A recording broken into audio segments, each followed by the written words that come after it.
Hello and welcome back once again to the Single Malt Review. This is going to be a bit of a first for us because, one, it's not whiskey, it's gin, and two, it's not even really gin because this is, what is it, Dave? Well, we have here two samples of a brand new product from Ecology Co, a brand new company founded in New Zealand last year by Diana Miller, which produces 100% alcohol-free distilled spirits. This is curious, made me curious, so I'm keen to try. It makes me concerned, but I'll give it the benefit of the doubt and we'll see what's actually in here. Alcohol-free spirits, fairly new. Seedlip is a famous brand internationally, founded in Britain, I believe, a few years ago now. And yeah, there's limited information on how Ecology Co do their distilling, but Seedlip use copper stills and a sort of recipe from a 17th century distillation manual. I'd imagine there's something similar going on here. Well, we'll find out if the find out if it's got the business, I suppose. Now, there's two ways they could have done this. There's two ways of making, well, alcohol-free spirits, which is a bit of a misnomer, really. It's not really spirits. That's like a black IPA at a certain point. But alcohol-free things, you can either start with something that is alcoholic and kind of distill it in reverse. You can take the alcohol off and then bottle what's left in the still. That's how they make a few of the more upmarket alcohol-free beers. Alternatively, you could, and I don't know if this would work, although I could test it with my wee still, you could just assume that water vapour works like alcohol vapour and just fill your still up with only water, boil it, and let the vapour go through the big old sort of botanical basket up in the column, and then just redistill it on the other end, and then you'd find out whether that water vapour has any ability to take up flavour or not. Like I say, I don't know, so we'll see what it tastes like. Perfumery and medicine historically both have been professions which made good use of being able to distill something in order to concentrate it without necessarily going for a high alcohol content. That is a full bottle. It is. No 50 ml samples. There we go, crystal clear, as you might expect. This is London Dry. This is their gin substitute, and as you expect, it's got a lot of gin characters to it. There is juniper, coriander, lemon, licorice root, angelica, cassia, basil, cumin, black pepper, and orris. So it's Aside from the basil, that's pretty much the go-to for making a London gin. Dry. Obviously, good leeway. I mean, we're not completely new to gin. We have in the past tried. We filmed, but actually didn't release, a review of The Botanist, the actually astounding gin produced by Brooke Laddie, using all ingredients grown on Islay. Botanist, yes, that is Brooke Laddie. However, it's one of an increasing many sort of single malt gins that are out there now. Wasn't up to our usual standard of reviews though, since gin was backed outside our normal field, so we didn't publish that one, but we have tried.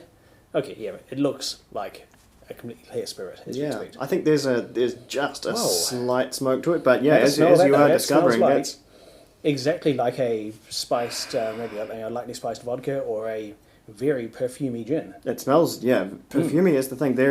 I wouldn't have said I would mistake this for gin, but there are certainly gin elements here. I'm just surprised that this is a water-based thing. It really does smell like something that has a spirit component. Like if someone told me this was either a gin with a twist of lemon or even a vodka with lemon and black pepper, I would believe them. Yeah, this is kind of scarily fragrant, actually. This has way more of an aroma, supremely more of an aroma than real gin. Yeah. This is kind of overpowering. Now, Ecology Co and similar non-alcohol spirit manufacturers, they often heavily recommend their products for mixing, for making virgin cocktails. I know exactly why. However, we're going to be going a bit outside the norm by trying it straight up, but that's a good way to compare it to the original alcoholic product. Oh well. Let's see. What's the worst that could happen?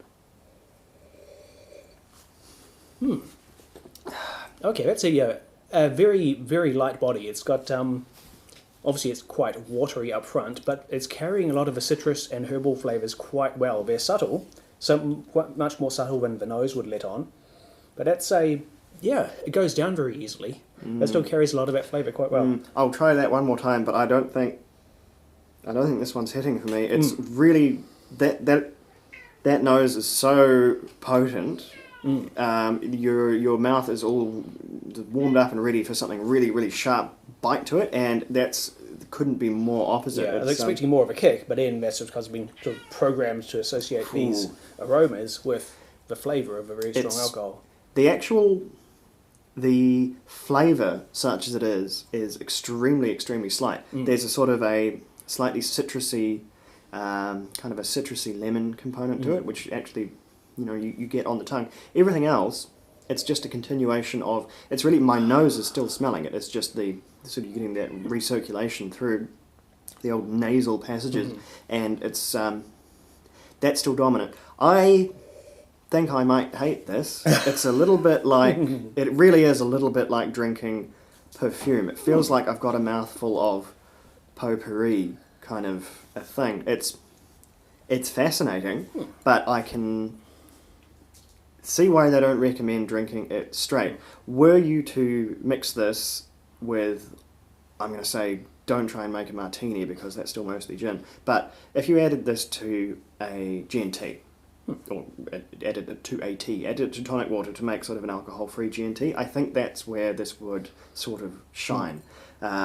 Drinking it straight is, it really is an exercise in drinking perfume. I almost wonder if there's, the way it's clinging to my mouth, I wonder if there's a certain oil component in there that they've used to hold some of the fragrance. Well, I'd there's expect to be, they've got their processors carried a lot of the oily components of those various ingredients, because I'm getting a lot of the spices quite strongly. Black pepper and basil are coming through really well for me. This is delivering quite a clean, very fresh taste, rather than old or cooked spices. None of that sort of dry dustiness. It's like freshly ground or freshly picked, which I really like. For the next one, because I think me drinking the next one straight is just going to be, the same thing's going to happen. I'm pretty sure I've got some diet tonic in the fridge, so I'm going to nip out and try that one another way and see if that does a bit more for me.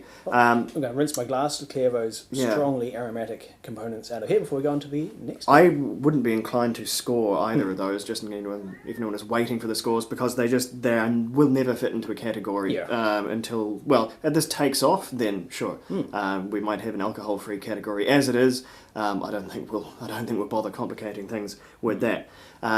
We'll take a wee pause here for the next one. I'll go and rush off and guess this tonic water, and we will see how we go. So stay right there.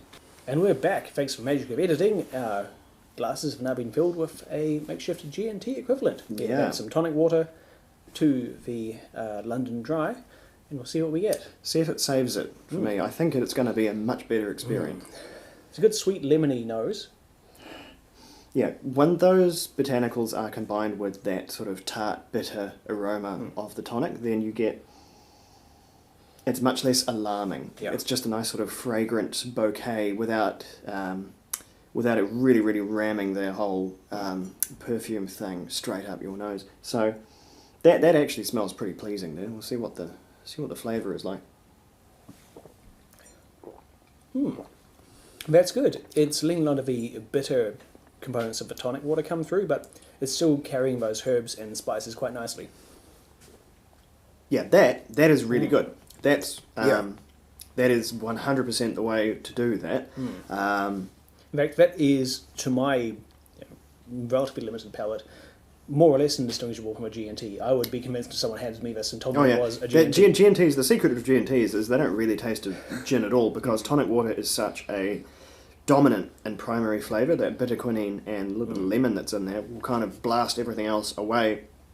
Probably why they're so popular with cheaper gins. But this works perfectly. It really is.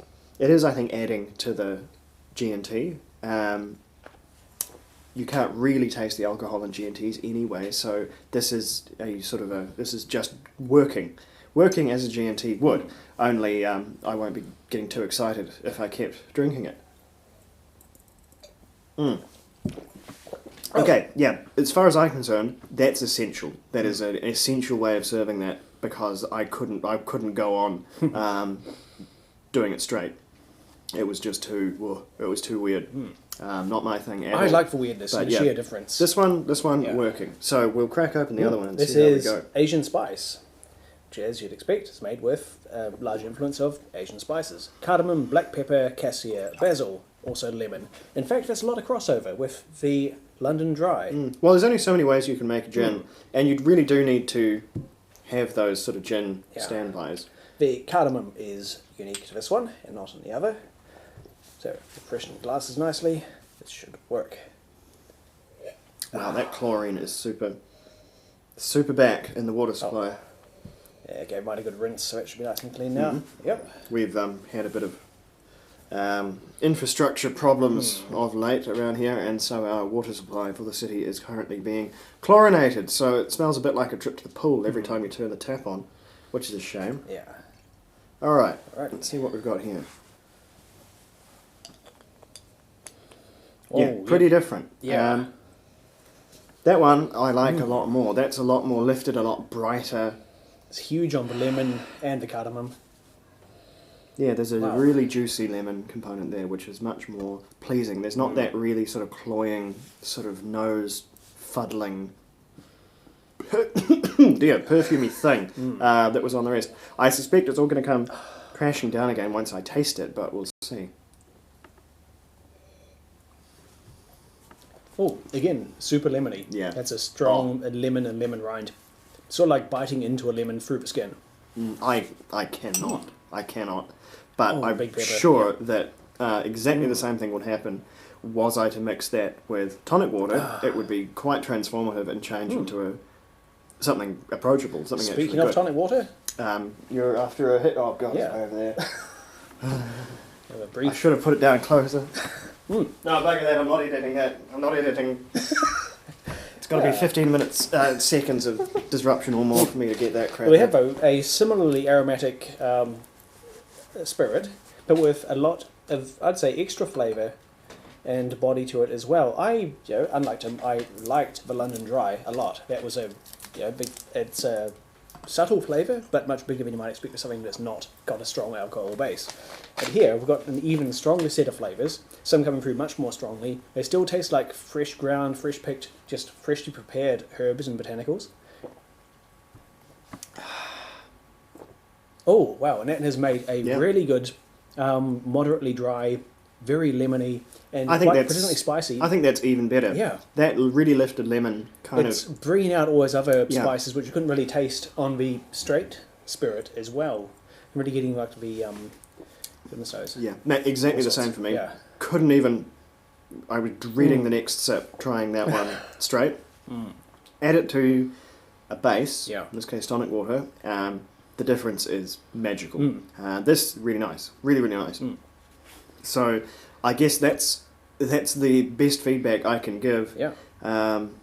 If your palate's anything like mine, then that's pretty frightening. Up front with nothing, but in the right arena, which in this case is tonic, and that's probably what I'd recommend. I wouldn't want to put that in anything with less domineering character than tonic, or it might begin to go a bit south again. But yeah, this one perfectly good. It's interesting. They're both. I find them both flavourful on their own, but when they're added and diluted way the heck down with tonic water, the flavours just come through even more strongly. They really shine when you add them to tonic water, put them into a cocktail, use them like you would normally mix gin or other spirits, and then they just really come to life. Well, that was a fascinating wee look Yeah. at Ecology Co's little thing. I think obviously mileage will vary depending on how you drink them, but as a way of making a virgin gin-based cocktail, as long as you keep it long, I think you will have no trouble at all. Yeah. So, never have we been more sober after doing our first review of the weekend. We'll fix that forthwith and have a look at something a bit rummy, I think. We might start with rum. So right. anyway, Slanger, catch you back very soon.